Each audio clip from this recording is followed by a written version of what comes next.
streaming performances is not where we make money. Here's what happens. If we're trying to charge and monetize our streaming, then we have to be competitive with Netflix, basically. Netflix, the stat I like to share, Netflix, for every dollar we spend on our Netflix subscription, we as consumers receive $1 billion of content in return. That's the standard. And every streaming company, HBO Max, Disney Plus, whatever, Hulu, they're spending similar kinds of money. We as classical music institutions cannot compete on that playing field. We are just not designed to be these kind of companies. And the reason is not just, we're nonprofits and we're poor. That's not necessarily the reason. The reason is scale.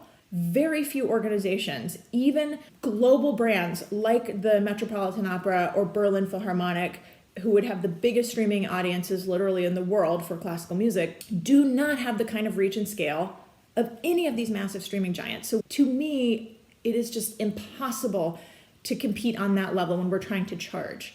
Does that mean we shouldn't stream? No, we definitely should stream. So to me, what this is digital content is an engagement strategy. So it flips the pyramid. What was happening originally under this old way of we're going to charge for it and pay our musicians. I do want our musicians to be paid. I just think it comes later. Instead of paying the musicians up front for media capture content, which is the current structure, and therefore that's why organizations are trying to charge for it, that captures the top of our pyramid, our most engaged donors, subscribers, like the people who are like, I cannot get enough of organization fill in the blank that I'm going to pay to watch these streams. So it's this very small group of people paying for this content. Instead, I'm saying flip it. So content is the bottom of the pyramid. It's the entry point. So how many of us, we watch things on YouTube, we follow people's accounts on Instagram, we watch their reels or listen to podcasts, whatever the content is.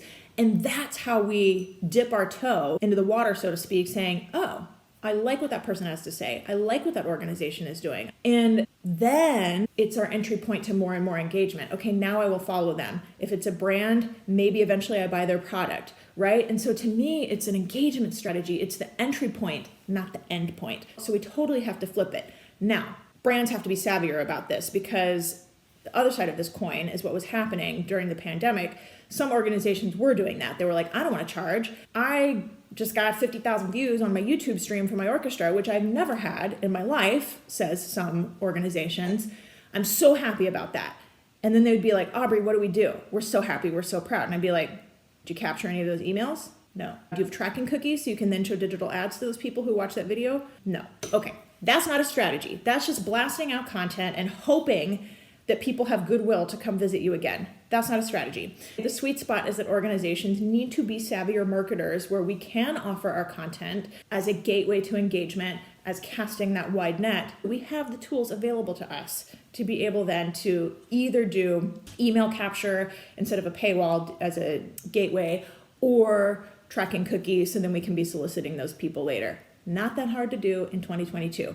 Okay, so then as we're savvy marketers, if we're casting that wide net, getting more people interested in us because they're watching our stream or even a fraction of the stream, short form video content is more prevalent than ever. I'm not saying we got to capture the whole 3-hour opera and put it out there or the 2-hour orchestra concert and put it out there. We could do 30 minutes. We could do the overture. We could do the first movement of the concerto. What's the worst that happens? People want more? Great. They can then come buy a ticket and see it in person. Casting a wider net, then we have more people buying tickets, and then I can go on and on about audience development and how we're capturing those people to come back again and again. But now we've got a money-making sort of cycle going, and then we have the money to go and give our musicians the raises they deserve, give the hardworking staff generating that money raises they deserve. So I'm definitely all about the money. I just think it comes later, not at the beginning.